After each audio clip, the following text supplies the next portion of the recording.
Terceira parte do nosso Evangelho no Lar, o Evangelho segundo o Espiritismo, capítulo 24, não ponhais a candeia debaixo do alqueire, item 17, que pertence ao tópico carregar a sua cruz. Quem quiser salvar a sua vida, perdê-la. Baseado aqui o item 17 numa passagem do Evangelho de Lucas, capítulo 6, versículos 22 e 23, onde Jesus diz: Benditosos sereis quando os homens vos odiarem e separarem, quando vos tratarem injuriosamente, quando repelirem como mal o vosso nome por causa do Filho do Homem. Rejubilai nesse dia e ficai em transportes de alegria, porque grande recompensa vos está reservada no céu, visto que era assim que os pais deles tratavam os profetas. Então vejam, pessoal, que nessa passagem de Lucas, Jesus se dirige a seus discípulos com palavras bastante profundas, né, que requerem uma atenção mais cuidadosa da nossa parte, porque numa primeira abordagem mais superficial, elas parecem muito paradoxais, né? Porque dizer que nós seremos benditosos, ou seja, que nós seremos muito felizes quando os homens nos odiarem e separarem, isso parece totalmente paradoxal. Para a nossa mente comum é paradoxal, né? Para o nosso raciocínio comum é paradoxal. Como que eu vou ficar feliz quando os homens me odiarem e separarem, né? Quando me colocarem de lado e quando me tratarem injuriosamente, né? Olha só, como que eu vou ficar feliz com uma situação dessa, né? Onde alguém me ofende, né? Me prejudica, né? A minha dignidade, me injuriando, né? Então, essa como de resto praticamente todas as outras leituras do Evangelho, elas requerem um aprofundamento, e esse aprofundamento nós só podemos efetuar a partir de uma leitura interiorizadora, né? Uma leitura que nós temos sempre chamado aqui de leitura interiorizadora, ou seja, uma leitura que diz respeito ao nosso mundo interior, né? Jesus está falando do desenvolvimento desse nosso universo interior, né? E ele sabe que esse nosso universo interior está obscurecido, né, por preocupações mundanas, né? Ou seja, nós ainda estamos muito presos, né, a esse nosso eu, né, nosso pequeno eu, a essa nossa pequena identidade, e ficamos muito magoados, muito ressentidos quando algo a atinge, né, quando algo atinge essa necessidade de reconhecimento que esse pequeno eu tem, né? Então é por isso que Jesus vai dizer que nós seremos felizes quando os homens nos odiarem e separarem,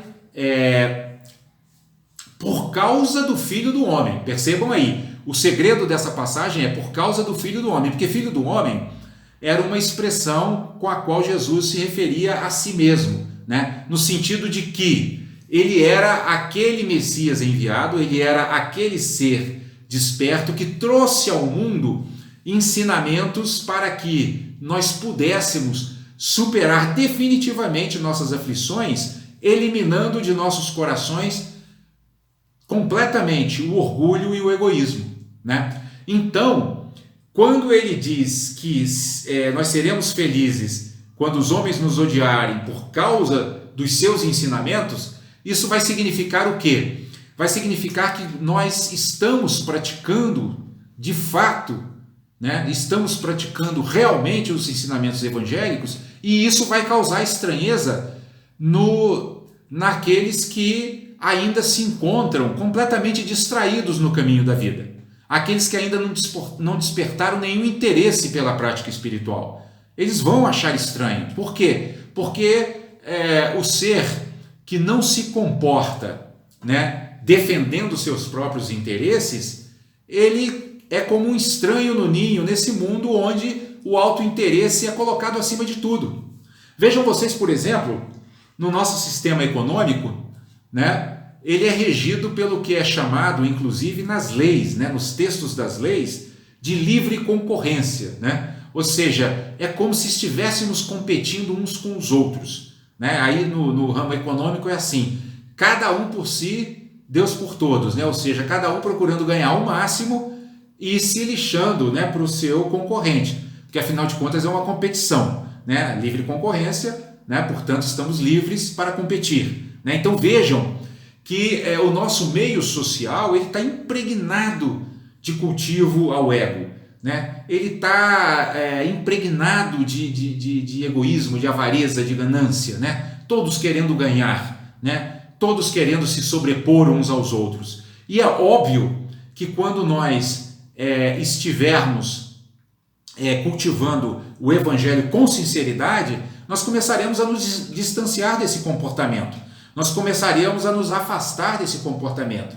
E, obviamente, a tendência é sermos criticados por isso. Criticados até por aqueles que nos amam, porque muitas vezes aqueles que nos amam a partir de um ponto de vista equivocado, né? De um ponto de vista ignorante do ponto de vista espiritual, né? E aí eles vão achar que nós não estamos sabendo nos defender, que nós não estamos sabendo nos colocar no mundo de modo a nos impormos, né? Existe muito essa palavra, inclusive, né? Você precisa se impor, né? Como se a gente realmente devesse passar por cima dos outros para defender os nossos próprios interesses. O Evangelho não é assim, né? O Evangelho é um convite à cooperação, o Evangelho é um convite à compaixão, o Evangelho é um convite à bondade amorosa. E, obviamente, isso, quando cultivado por uma pessoa com muita sinceridade, vai despertar estranheza. Observem, por exemplo, Madre Teresa de Calcutá, né? Quem já assistiu o filme, né, onde se fala sobre a sua biografia, ela foi criticada dentro da Igreja Católica. Ela era freira, né, resolveu ajudar os pobres de Calcutá, da periferia de Calcutá, uma cidade da Índia, e foi criticada inclusive por seus superiores hierárquicos da igreja. Vejam, ela praticando a compaixão, praticando a caridade, praticando a bondade amorosa, se alegrando, né, tendo alegria altruísta, alegrando com a alegria do outro, foi criticada por autoridades religiosas, que é isso que Jesus está falando aqui, né? Ela foi bem ditosa, né, como diz Jesus, porque acabou sendo odiada, literalmente odiada por alguns que viram nela olha que paradoxo, um mau exemplo, né? Alguém que estava praticando a caridade vista por seus superiores hierárquicos da própria igreja como um mau exemplo, né? E então ela foi, de uma certa forma, até repelida, né? Só que aí o que Jesus diz, né? Que nós vamos ser felizes quando fizermos isso, por quê? Porque estaremos superando nossas próprias limitações egoístas. Madre Teresa de Calcutá exemplificou isso, né? Ela saiu de um convento rico, né? Numa escola rica lá de Calcutá, né?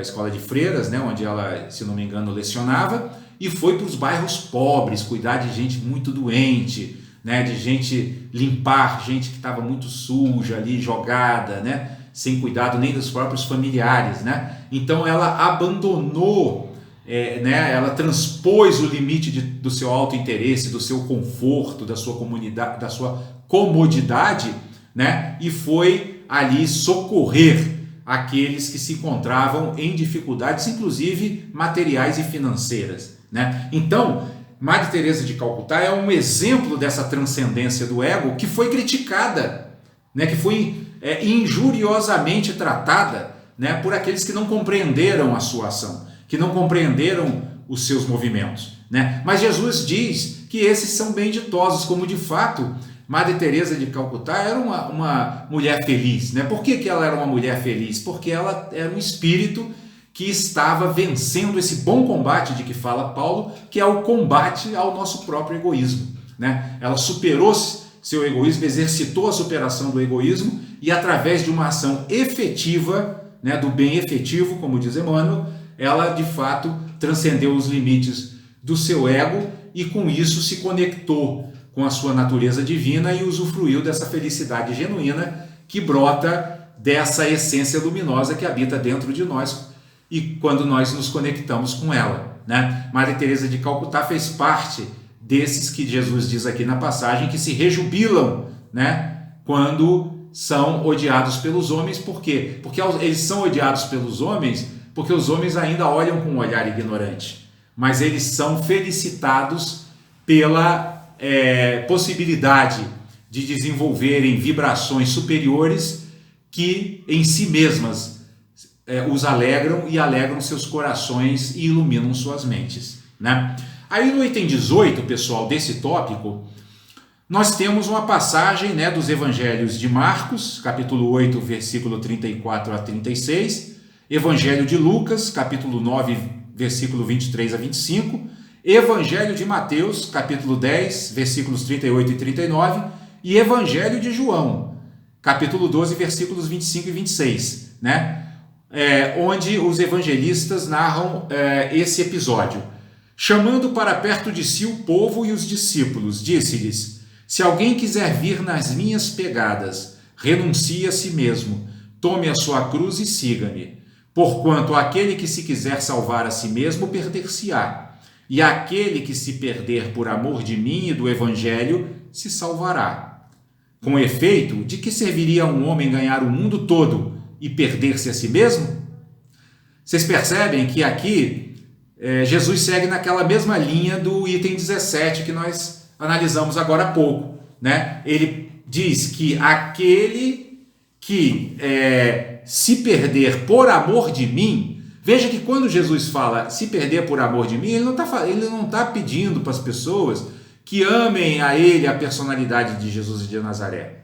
Ele está falando, se referindo aqui com essa expressão amor de mim, o amor aos ensinamentos, né? O amor ao caminho espiritual, o amor ao caminho da verdade e da vida. É disso que Jesus está falando. Então, se alguém se perder por amor ao evangelho, se salvará. Se salvará de quê? Se salvará do sofrimento e da aflição que caracteriza todo ser que ainda está preso na ilusão do egoísmo e do orgulho, né? O egoísmo é uma ilusão, por quê? Porque na realidade o universo é permeado pelo princípio da inseparatividade, né? Nós estamos todos interconectados, não apenas nós seres humanos, mas todos os seres do universo, né? Planetas, estrelas, plantas, animais, água, ar, terra, tudo se interconecta, né? Tudo se interinfluencia, né? Então, quando a gente, como diz Jesus aqui, né? Se perde por amor do evangelho, significa que a gente se perde no sentido da visão mundana, né? Porque a visão mundana olha para nós e fala assim, meu Deus, né? Aquela pessoa que está praticando o evangelho, o olhar mundano olha para ele e diz assim, nossa, mas como é que ele não luta pelos seus próprios interesses, né? Como é que ele não procura se impor aos outros, né? Como é que ele não procura enriquecer a qualquer custo, né? Tudo isso para o mundo é estranho. É estranho, porque o mundo está ainda norteado por uma visão muito ignorante da vida, né? E aí Jesus diz que aquele que perder essa visão, porque é a essa visão que ele está se referindo quando ele fala de perda, esse se salvará, porque esse conseguirá acessar aquilo que de mais precioso há em nós, aqueles tesouros que Jesus disse que as traças não roem e a ferrugem não come, né? Que tesouros são esses?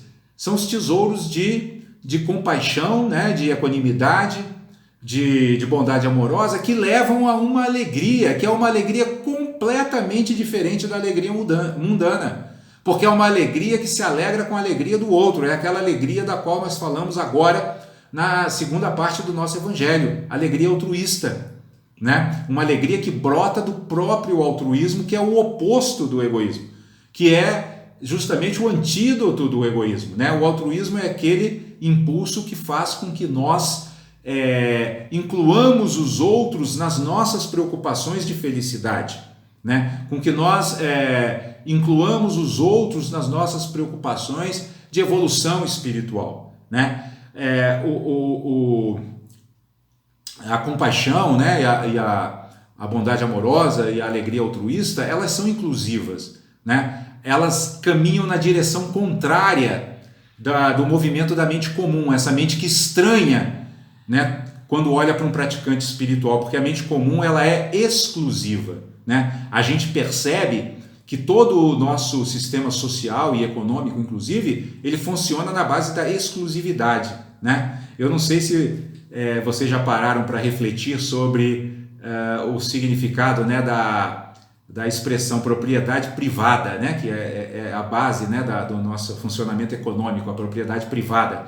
Porque privado vem da palavra privar, né? Ou seja, para que uma propriedade seja exclusivamente minha, eu tenho que privar os outros dela, né? E nós temos meios formais e legais de fazer isso, né? A gente registra lá, né, a nossa propriedade no cartório, né? E o cartório, lá está escrito no texto, né, que aquele direito se opõe a todo e qualquer outro que queira exercer o direito sobre aquela propriedade, né? Então, olha que interessante, né?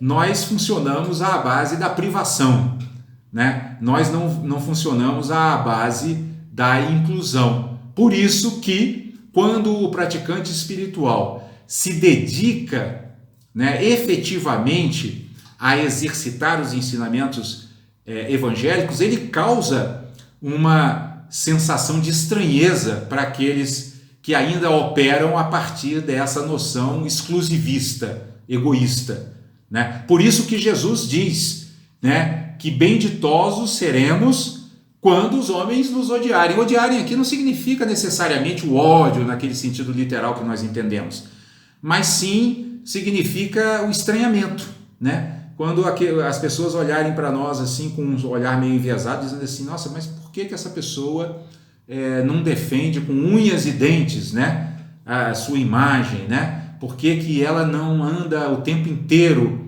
como nós, atrás de reconhecimento, né? Por que ela não procura sempre ganhar, né? Por que ela não está preocupada ou não se preocupa tanto quando sofre uma perda, né? Isso tudo causa estranheza. Mas Jesus diz que ao causarmos essa estranheza no olhar comum, podemos, aliás, Jesus diz que se nós causarmos estranheza, esse tipo de estranheza ao olhar comum, podemos nos felicitar, porque significa que então estamos verdadeiramente conseguindo avançar no caminho da verdade e da vida que ele nos legou.